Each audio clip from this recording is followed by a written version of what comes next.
এ মুসলমান বন্ধু, কেমন নবী আমরা পাইছি। খেজুর পাতার বেড়া দেয়া করে আমার নবীজি থাকে, অথচ আমার নবী দু জাগানের বাদশা। আমার নবী চাইলে উহুদ পাহাড়টা স্বর্ণ হয়ে যাইত।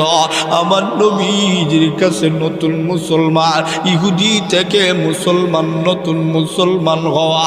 আয়েশা নবীজিরে ডাক দিয়া কয়, ইয়া রাসূলুল্লাহ, ইয়া হাবিবাল্লাহ, আল্লাহর নবী গো,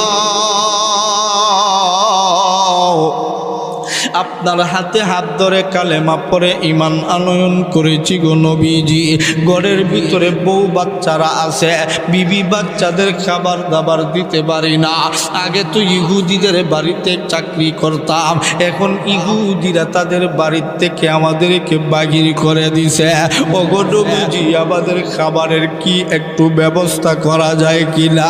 7 দিন 10 দিন, কারো করে 1 মাস কয়া গেল। ও গো নবীজি, কারো ঘরে এখনো চুলার মধ্যে আগুন ধরাইতে পারে না।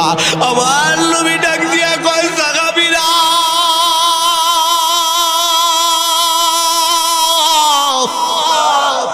টেনশন করিস না, চিন্তা করিস না, দেখি কিছু একটা করা যায় কিনা। আমার নবী কেমন নবী রে, কেমন নবী, একটু চিন্তা কইরা দেখো। আমার নবী দৌড়াইয়া আম্মাজান আয়েশার হুজরায় চলে গেলেন। আয়েশা গো, আবার কত সাহাবায়ে কেরামগণ না খাওয়া অবস্থায় আসছে। আবার সাহাবায়ে কেরামরে কিছু দেওয়া যাবে নি। আল্লাহ নবী গো, আপনি আসছেন কিছু দেওয়ার জন্য।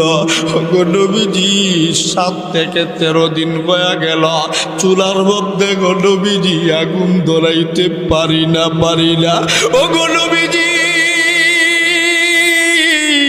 আপনি অত গো নবীজি 7 দিন ধরে একটা খেজুর পর্যন্ত খাইতে পারেন না গো নবী।